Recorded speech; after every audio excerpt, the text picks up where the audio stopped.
Hello, very well welcome to you all on the textbook super coaching. आप सभी लोगों का बहुत बहुत स्वागत है। और आज मैं आप लोगों की मुलाकात करवाने वाला हूं हमारे टॉपर्स के साथ में। टॉपर्स एक्चुअली अगर बात करते हैं तो गौरव भाटी। स्पेशली मैं कहना चाहूंगा कि he is a very great personality. मैं आपको सिर्फ इतनी यहाँ पर शुरुआत में तो बात करना चाहूंगा कि गौरव भाटी एक ऐसे स्टूडेंट हैं जिन्होंने अपनी परीक्षा की तैयारी यानी कि यूजीसी नेट एग्जाम की प्रिपरेशन जो है अपने पोस्ट ग्रेजुएशन में एडमिशन के साथ यानी कि फर्स्ट ईयर में ही उन्होंने शुरुआत कर दी थी। और इसी का कारण है कि दरअसल एक्चुअली इन्होंने अपनी जर्नी को स्पेशली इतने अर्ली स्टेजेस में शुरू करने के कारण ही लगभग एक्चुअली सेकंड सेमेस्टर के दौरान ही अपना नेट क्वालिफाई कर लिया था। बहुत बढ़िया, एक जबरदस्त हार्ड वर्किंग पर्सनालिटी। ओके, जिन्होंने अंततः हमारे पास में स्पेशली अपने पीजी के कंप्लीट करने के साथ ही साथ ओके जेआरएफ को भी क्वालिफाई किया। ये इनका एक अपना समर्पण, एक सही दिशा और अपने तैयारी में एक कंसिस्टेंसी को दिखाता है, जिस कारण से आप देख सकते हैं कि जेआरएफ एक्चुअली इन्होंने 99.36% पर क्वालिफाई किया है। ये एक बहुत बड़ा स्कोर है जो इनके द्वारा तैयार की गई। वाकई में इनके अपने एक कड़ी तैयारी अनुशासन से जो इनको सफलता प्राप्त हुई है, इसी के आधार पर इनकी यहाँ पर जर्नी को हम डिस्कस करेंगे। बात करेंगे इनके साथ में पर्सनली कि आखिर इन्होंने अपनी प्रिपरेशन कैसी की है और तैयारी कैसी की है, इसी के बारे में हमारी बात होगी। इनके जर्नी के बारे में, इनके फैमिली के बैकग्राउंड को थोड़ा सा हम देखेंगे, बात करेंगे। और स्पेशली जो कि आपके इंस्पिरेशन के लिए भी यहाँ पर काफी इंपॉर्टेंट है, यानी कि आप सभी लोगों के लिए प्रेरणादायक होती है। मैं आपको इंट्रोड्यूस कराता हूँ हमारे एक्चुअली इस मेहमान के साथ में आज। तो आप जुड़ेंगे मेरे साथ में, तो ये है गौरव भाटी जी। नमस्कार। प्लीज। नमस्कार सर। फर्स्ट ऑफ ऑल मैं आपको धन्यवाद देना चाहूँगा कि आपने मुझे बुलाया, जैसे कि मैं आपका स्टूडेंट रहा हूँ और आपने कनेक्ट किया और मुझे मौका दिया अपने व्यूज़ एक्सप्रेस करने का कि कैसे मैंने तैयारी की है, कैसे मैंने हार्ड वर्क किया है। तो बताने के लिए सर आपका बहुत बहुत धन्यवाद। And thank you to guide me in a right direction.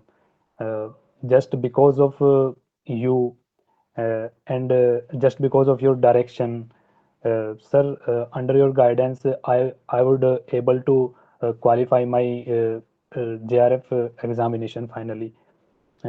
So that's why, sir, thank you so much. So great, बहुत बढ़िया, बहुत बढ़िया, बहुत जबरदस्त गौरव। एक्चुअली आपकी पर्सनालिटी हमेशा से अगर देखा जाए तो आपके अपीयरेंस के साथ साथ एक्चुअली आपकी नॉलेज में भी झलकती है। आज वैसे मेरी आपसे गूगल मीट पर face to face video conferencing के थ्रू मेरी पहली मुलाकात आपसे हो रही है, but actually you are the very great personality as you are appearing well. सबसे Thank पहले you, तो sir. ये सो ग्रेट, बहुत अच्छे। अच्छा, एक सबसे पहले एक्चुअली गौरव मैं आपसे एक छोटे छोटे कुछ यहाँ पर छोटे से क्वेश्चंस पूछना चाहूंगा जो हमारे सभी स्टूडेंट्स भी चाहते हैं, वो देखना चाहते हैं। मैं चाहता हूँ आपका थोड़ा सा मैं बैकग्राउंड मतलब थोड़ा सा मुझे बताइएगा कि आप किस पृष्ठभूमि से हैं और कि आप कहाँ से बिलोंग करते हैं, आपकी फैमिली के बारे में थोड़ा सा कुछ, और एक्चुअली अपने मित्रगणों के बारे में थोड़ा सा जिन्होंने आपके प्रिपरेशन में एक काफी अच्छा बैकग्राउंड और सहयोग किया हो। सो प्लीज मैं एक्चुअली चाहूंगा, प्लीज गौरव प्लीज। जी सर, बिल्कुल सर। जहाँ तक मैं अपनी बात करूँ तो जैसे कि मेरा नाम गौरव भाटी है एंड जो मेरे पिताजी का जो नाम है वो श्री सतीश भाटी है। ओके। तो मैं एक हमारा उत्तर प्रदेश में एक ज़िला पड़ता है हापुड़। तो जी। हापुड़ ज़िले में गढ़मुक्तेश्वर के पास एक छोटा सा गांव है अपना, जिस गांव का नाम है लड़पुरा। तो मैं वहाँ ओके। से बिलोंग करता हूँ। तो जो मेरी फैमिली बैकग्राउंड है वो एग्रीकल्चर बैकग्राउंड रहा है मेरे पिताजी का। वो ओके। जी, मेरे पिताजी एक किसान हैं। तो उनसे काफ़ी इंस्पायर होकर, अपनी फैमिली से इंस्पायर होकर, क्योंकि मेरी फैमिली हर वक्त मेरे साथ खड़ी रहती है, तो उनसे बड़ा इंस्पायर होकर अपने पिताजी से, अपने भाइयों से, अपनी बहनों से, अपनी मम्मी से प्रभावित होकर तो अ, मुझे मौका मौका मिला पढ़ने का। तो मैंने फिर उसको द राइट डायरेक्शन में लेकर, सही दिशा में लेकर उसको फिर आगे बढ़ाया। और बहुत बढ़िया। मैंने इनिशियल स्टेजेस में, जैसे कि मेरा जो प्राइमरी एजुकेशन है वो विलेज से ही हुई है, गांव से ही हुई है। उसके बाद मैं पहले यूपी बोर्ड से ही पढ़ा हुआ था 10th क्लास तक। फिर ओके। 11th क्लास में जो था, फिर मैंने सीबीएसई में एडमिशन लिया था 11th एंड 12th में। अच्छा। एक्चुअल ठीक। में मेरा साइंस बैकग्राउंड रहा है। फिर 12th के बाद मैंने बीएससी किया है फिजिक्स ओके। ओके। केमिस्ट्री और मैथ्स में, पीसीएम में। तो ठीक। फिर मेरा जो इंटरेस्ट था वो ज्योग्राफी में थोड़ा शिफ्ट हो गया। तो फिर मैंने पोस्ट ग्रेजुएशन जो है वो इंटरेस्ट को देखते हुए, क्योंकि हम जो ज्योग्राफी है उसको हम कनेक्ट करके देख पाते हैं अपने नेचर के साथ कनेक्ट करके, सोसाइटी के साथ कनेक्ट करके, सब चीज़ों के साथ हम कनेक्ट कर सकते हैं ज्योग्राफी को। तो मेरा इंटरेस्ट उसमें थोड़ा क्रिएट हुआ ज्योग्राफी में। तो फिर मैंने अपना बी पीसीएम से थोड़ा मैंने शिफ्ट कर लिया था बिल्कुल ज्योग्राफी में। तो फिर बिल्कुल। मेरी जो एमएससी हुई है ज्योग्राफी से, फिर मैंने एमएससी अपनी की, और उसी के साथ ही मैंने पहले ही प्री प्लानिंग कर ली थी, प्री प्लानिंग के साथ कि मुझे इस तरह से चलना है अपना। तो ओके। उसी के साथ मैं फिर आगे बढ़ा। फिर मेरी सेकंड सेम में ही, जैसे सर आपने बताया, मैंने आपके साथ पहले भी शेयर किया था कि मेरा सेकंड सेम में ही जो था मेरा नेट क्वालिफाई हुआ। फिर नेट क्वालिफाई होने के बाद फिर मुझे लगा कि अभी कहीं ना कुछ कमी है। तो फिर मैंने उन कमियों को सुधारते हुए, देखते हुए, फिर मैं जेआरएफ के लिए मैंने ट्राई किया, और फाइनली मेरा जेआरएफ क्वालिफाई हो गया। बहुत बढ़िया, बहुत बढ़िया, बहुत शानदार। वाकई में एक्चुअली आपकी जर्नी काफी जबरदस्त और कंसिस्टेंट रही है। अच्छा, मैं एक बड़ी इंपॉर्टेंट बात आपसे पूछना चाहूंगा, क्या आपको यूजीसी नेट एग्जामिनेशन के बारे में अगर मैं कहूँ, तो आप ऑलरेडी ओरिएंटेड थे, यानी कि क्या आपको जानकारी थी पहले से जब आप स्कूल एजुकेशन के टाइम थे, या जब आप कॉलेज के दौरान थे, या फिर किसी और परीक्षा की तैयारी की भी बारे में आपने कभी सोचा, या सीधे सिर्फ और सिर्फ एक्चुअली यूजीसी नेट की तैयारी की तरफ ही आप आगे बढ़ते चले गए? ऐसा एक्चुअली यूजीसी नेट की तैयारी के लिए इंस्पिरेशन कहाँ से आप एग्जैक्टली जुटा पाए? सर एक्चुअल में मैं बात करूं इस बारे में, तो मेरा जो मैं एक्चुअल में अपना बीएससी कंप्लीट करने के बाद मैं जेएनयू के लिए तैयारी कर रहा था। ओके। सीयूईटी का जो एग्ज़ाम होता है, सीयूईटी जी जेएनयू के लिए, तो जी। मैंने उसके लिए तैयारी की। तो उसका जो पैटर्न था, वो नेट का जो पैटर्न था, वो सिमिलर था। तो ओके। जैसे आजकल क्या है, आजकल थोड़ा यूट्यूब वाला ज़माना है, सोशल मीडिया वाला ज़माना है, तो चीज़ों को थोड़ा पता करना इजी हो जाता है। करेक्ट तो है। हाँ, तो सर वहीं से मुझे ये सब चीज़ें मैंने सर्च करना स्टार्ट किया इंटरनेट पर, यूट्यूब पर। फिर सर आप यूट्यूब पर, मतलब आप मुझे मिले, फिर मैंने आपका पेड कोर्स लिया। आपके जब मैं लेक्चर्स देखता था तो मुझे जी अच्छा लगा, जी काफ़ी जी अच्छा लगा। जी तो जी। फिर सर उसके साथ साथ सर, जैसे मैं जेएनयू की तैयारी कर रहा था, तो अनफॉर्चुनेटली मैं वहाँ पर नहीं कर पाया था, मेरा ओके। एडमिशन वहाँ पर नहीं हो पाया था। ठीक ठीक। तो जी सर, तो फिर मैंने मेरठ के अंदर चौधरी चरण सिंह यूनिवर्सिटी है, फिर ओके मैंने वहाँ पर एमएससी में एनरोल कर लिया था। और ओके। साइड ठीक। बाय साइड फिर मैंने सोचा कि चलो कोई नहीं, जेएनयू में नहीं हुआ तो अब अपना नेट का जो है मैं जी साथ ही लेकर चल रहा था जी पैरेलली। जी जी। तो फिर मैंने वो छोड़ा नहीं, वो कि मैं नेट के साथ ही। तो वहाँ पर भी आपकी गाइडेंस मिली, वहाँ पर जो टीचर्स थे चौधरी चरण सिंह यूनिवर्सिटी में, वहाँ पर मिली, मेरे जो फ्रेंड्स थे बिल्कुल एमएससी के अंदर। बिल्कुल। तो वहाँ से मुझे काफ़ी हेल्प मिली। मेरे साथ के जो बच्चे थे उनका भी नेट क्वालिफाई हुआ था वाह, साथ क्या में। बात तो मतलब एक, मतलब अच्छा एनवायरनमेंट मिला, है। जिससे फ्रेंड्स की, अपने जो क्लासमेट्स थे उनकी काफ़ी हेल्प मिली। तो सर ओवरऑल सर यही था। Okay. Thank you so much. अच्छा, फाइनली मेरे साथ में जुड़ने के बाद में एक्चुअली ऐसे कौन से पोर्शन थे जहां पर आपको एक्चुअली ऐसा लगा कि वेरी हेल्पफुल, यानी कि हमारी पेड क्लासेस हैं, साथ ही साथ एक्चुअली यूट्यूब की क्लासेस जो प्रैक्टिस सेशंस वगैरह हैं, जो हमें एक्चुअली हमेशा प्रैक्टिस और टेस्ट वगैरह जो हमने करवाए हैं, नोट्स काफी हमने आपके साथ में शेयर किए थे, सो एक्चुअली इनका मतलब कहाँ तक आपको लगता है कि योगदान रहा आपकी तैयारी में, अगर मैं पूछना चाहूँ तो? सर अगर मैं बात करूं तो इनका काफ़ी योगदान रहा है, क्योंकि सर जैसे कि मेरा बैकग्राउंड, मैंने आपको बताया, मेरा जी बैकग्राउंड पीसीएम रहा है, साइंस जी बैकग्राउंड रहा है। जी तो जी। साइंस से सब्जेक्ट चेंज करना, तो हम्म। क्योंकि पहले हम पढ़ा नहीं होता हमने वो ऐसा कुछ, तो क्योंकि बिल्कुल। फिर हम लास्ट टाइम जो ज्योग्राफी पढ़ते हैं, फिर वो टेंथ नाइन टेंथ क्लास में ही पढ़ते हैं। करेक्ट उसके बाद करेक्ट। तो फिर हमको जो ज़्यादातर फोकस करना होता है वो फिजिक्स केमिस्ट्री मैथमेटिक्स पे करना होता है। तो पाँच बिल्कुल। साल उधर ही फोकस था। लेकिन जैसे ही शिफ्ट किया, तो मैंने सर स्टार्टिंग में क्या किया था, मैंने सबसे पहले जो फर्स्ट स्टेप लिया था, वो हम्म। ये लिया था कि मैंने एनसीईआरटीज पढ़ना स्टार्ट किया। ग्रेट। क्योंकि सर किसी बेसिक नॉलेज के लिए चीज़ों को एनसीईआरटीज मस्ट हैं। तो सर पहले मैंने एनसीईआरटीज वगैरह रेफ़र की। हम्म एनसीईआरटीज पढ़ने के बाद मैंने हम्म। स्टैंडर्ड बुक्स भी पढ़ी थी सर। ठीक है। क्योंकि सर एनसीईआरटीज में क्या होता है, हमारा जो फिजिकल पोर्शन है वो तो हम्म। कवर हो जाता है। हम्म। एंड सर मोस्ट इम्पॉर्टेंट जो है अपनी, जैसे 11th और 12th की एनसीईआरटीज, वहाँ पर ठीक है। प्रैक्टिकल ज्योग्राफी भी आती है। तो वो भी बिल्कुल काफ़ी हेल्पफुल है, क्योंकि वहाँ पर बिल्कुल। 4 अपनी ज्योग्राफी की बुक्स हैं।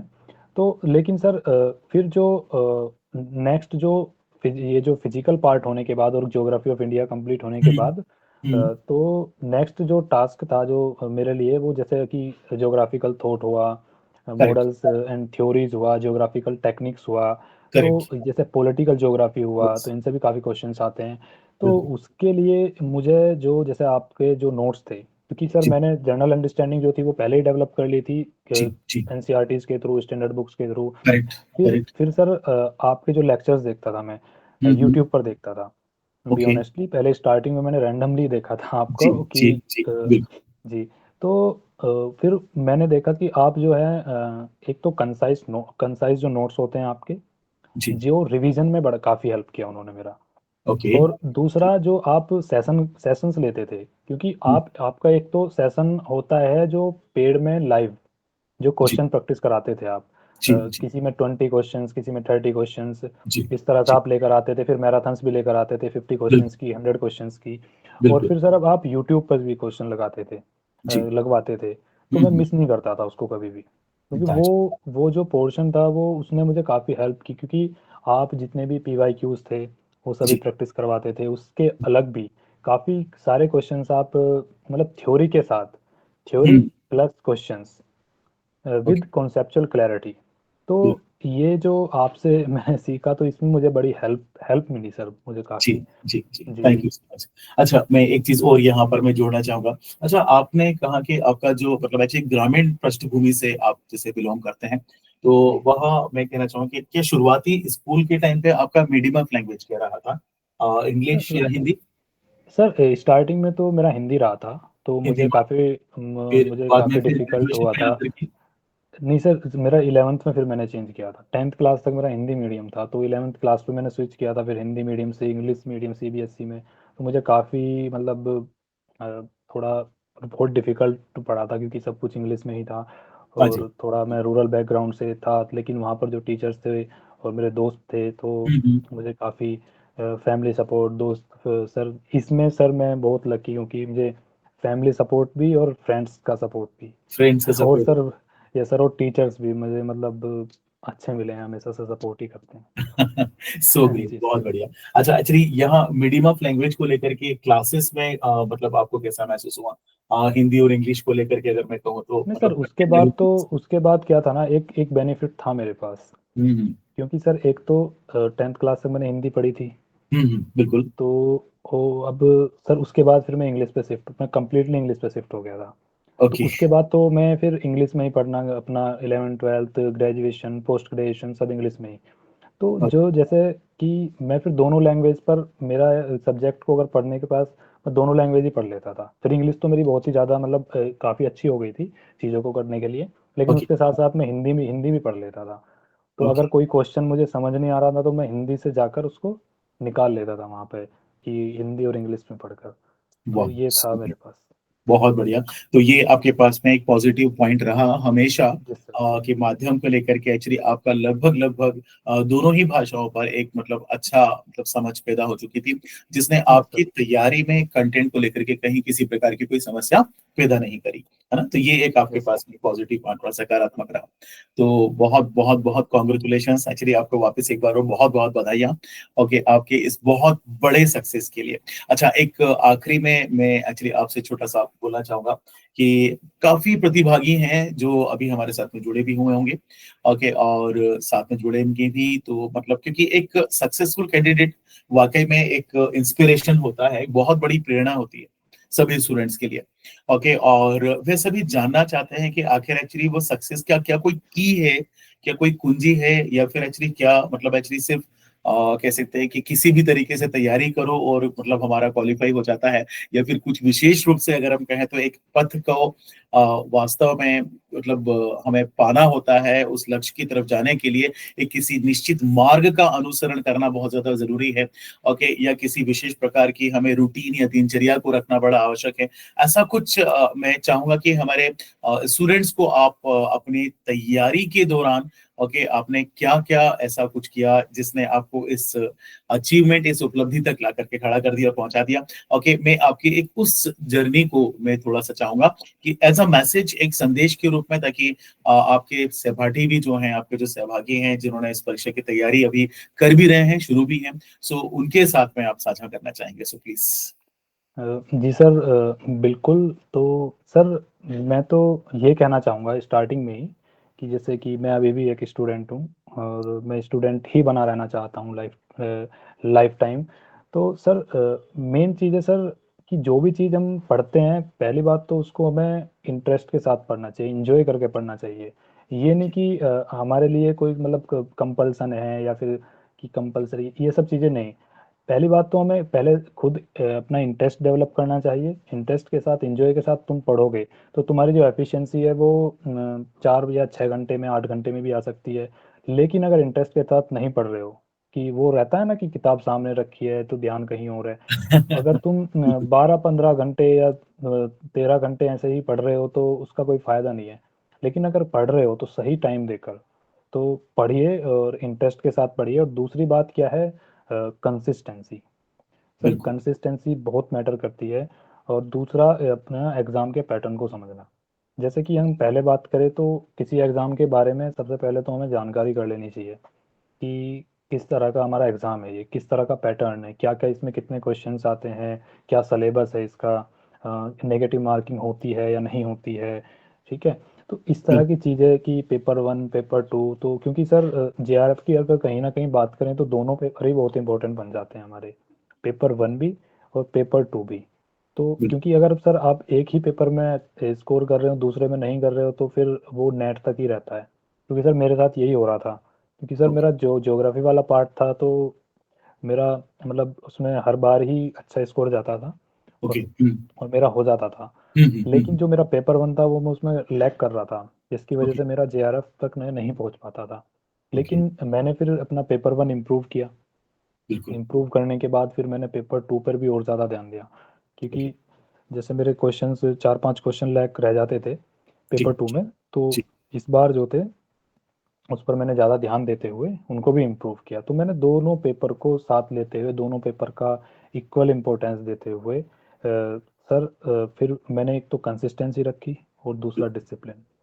क्या बात है, तो बहुत बढ़िया, जी सर, बहुत शानदार। तो ये दोनों दोनों चीज़ें जो हैं वो बहुत इंपॉर्टेंट हैं। और पीवाईक्यूज एनालिसिस सर, ये सबसे इम्पोर्टेंट है। क्योंकि सर हम अगर नेट का जो हम देखें तो उसमें थीम्स रिपीटेड होती हैं। ओके। कुछ भी कोई भी ले लो तो पीवाईक्यूज से सेम क्वेश्चन तो वो नहीं पूछते। हम्म। लेकिन जैसे कोई क्वेश्चन हो गया, जैसे हार्टलैंड थ्योरी हो गई अपनी, हम्म।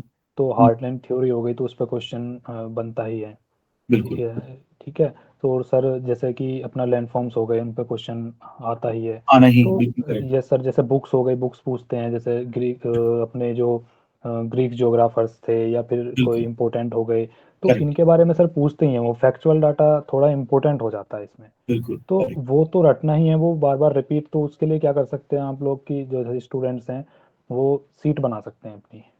जैसे सीट वगैरह हैं कुछ, वो बना सकते हैं कि जैसे कोई इंपॉर्टेंट ज्योग्राफर मिला, जैसे बुक पढ़ रहे हैं तो इंपॉर्टेंट ज्योग्राफर है, उसका इंपॉर्टेंट क्या कंट्रीब्यूशन रहा है, तो उसको बना सकते हैं। जैसे ओशियन करंट्स हैं, उस पर भी क्वेश्चन आता है, ओशियनोग्राफी की अगर हम बात करें बिल्कुल बिल्कुल तो बिल्कुल। जी सर। तो मतलब इस कुछ तरह ऐसे से फॉर्मेट को इम्पोर्टेंट। देखते हैं, यस बिल्कुल। सर। Yes sir. तो पीवाईक्यू से एनालिसिस से तो मैं तो कहूँगा कि अगर कोई पीवाईक्यू अच्छे से करके जा रहा है जी। और उसी पैटर्न के साथ जैसे क्वेश्चंस प्रोवाइड किए जाते हैं। जैसे टेक्स्ट बुक की बात कर लें तो टेक्स्ट बुक पर जो टेस्ट वाला सेक्शन रहता है, जी तो जी वो जी। पूरा उस पर दे के रखते हैं कि सेक्शनल हो गए टेस्ट, अपना मॉक बिल्कुल। टेस्ट हो गए, वो सब कुछ दे के रखते हैं। तो वहाँ हम जाकर पेपर वन और पेपर टू दोनों के लिए ही हम प्रैक्टिस कर सकते हैं। तो क्या। वही है कि थ्योरी के साथ हम कैसे दो चीज़ों को, क्वेश्चंस के साथ हम हम्म। थ्योरी प्लस क्वेश्चंस करते हुए, पीवाईक्यूज एनालिसिस करते हुए अगर हम चलेंगे तो हम्म। तो फिर थोड़ा जो है थोड़ा इजी हो जाता है करना। और पैटर्न भी एक सेट हो जाता है माइंड में कि किस तरह से क्वेश्चन आएंगे। और जैसे कि मैं हमेशा ही पेपर टू अटेम्प्ट करता था ओके। पहले, क्योंकि ओके। वो मेरा स्ट्रॉन्ग पार्ट था। करेक्ट और है। पेपर वन, उसके बाद मैं पेपर वन करता था। Paper okay. वन में भी मैं पहले जो जैसे मैथ वाला पोर्शन या रीजनिंग वाला, मतलब क्वांटिटेटिव एप्टीट्यूड वाला, तो वो मैं करेक्ट। थोड़ा डीआई वगैरह वो बाद के लिए रखता था। Correct correct. जी सर, जिससे कि मैं बहुत। अपने पहले से ही अपना चीज़ें कर लूँ और फिर मेरा टाइम जो है वो ज़्यादा से ज़्यादा उनके लिए मुझे मिल जाए। तो बिल्कुल। बहुत बढ़िया।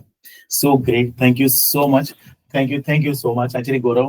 मतलब सबसे पहले तो आपका हमारे इस प्लेटफॉर्म पर आकर के स्टूडेंट्स को इंटरेक्ट करने के लिए बहुत बहुत धन्यवाद। ओके, और काफी अच्छा रहा आपके साथ में जुड़ करके, और काफी स्टूडेंट्स के लिए भी एक बहुत अच्छा इंस्पिरेशन, एक प्रेरणा आपने बिल्कुल सामने रखी। और साथ ही साथ प्रेरणा रखने के साथ भी actually you are a very humble personality, मैं कहना चाहूंगा। ओके, जी sir, humble thank you. Personality in this way कि एक्चुअली हर चीज को जो आपने अपने स्तर पर की है, खुल करके आपने अपने मित्रों के साथ में रखी, ताकि वो लोग भी आए और इस मंच पर ओके आकर के और अपनी भी सक्सेस जर्नी को शेयर करने के लिए ओके कह सकते हैं कि एक अवसर को प्राप्त कर सके। Thank you so much, thank you so much Gaurav. आपको बहुत बहुत बहुत बहुत धन्यवाद। ओके, मेरे साथ थैंक यू। जुड़ने के लिए यहाँ पर thank you so thank you much. Sir, again sir, thank you so much फिर हमारी फॉर योर मुलाकात होती है, गाइडेंस। और बिल्कुल बने रह दीजिए हमारे साथ में। ओके, तो मैं एक्चुअली आपको यहाँ ला करके मैं अपने सेशन को विराम देना चाहूंगा। मैं जी वापस एक बार आपको बता दूं कि गौरव के साथ में हमारी मुलाकात हुई। ओके, एक्चुअली ये थे हमारे पास में 99.36 जीआरएफ क्वालिफाइड, और एक्चुअली एक जबरदस्त ओके पर्सनालिटी के साथ में। तो मैं आपको बताना चाहूंगा कि यूजीसी नेट की तैयारी के लिए 2025 जून के लिए आप लोग हमारे साथ में जुड़ सकते हैं, और सेशंस ऑलरेडी हमारे पास में चल रहे हैं। फाउंडेशन कोर्स का बैच है जो आप हमारे साथ में ज्वाइन करेंगे। ओके, और आप मेरे मतलब साथ में जुड़ते रहेगा, बने रहेगा। ओके, और ऐसे ही एक्चुअली कुछ और टॉपर्स भी हैं जिनके साथ में मैं आपको जोड़ूंगा और मुलाकात कराऊंगा। तब तक के लिए फिर विश्राम करते हैं। Thank you so much. फिर मुलाकात करेंगे, फिर मुलाकात करेंगे। Thank you. Thank you.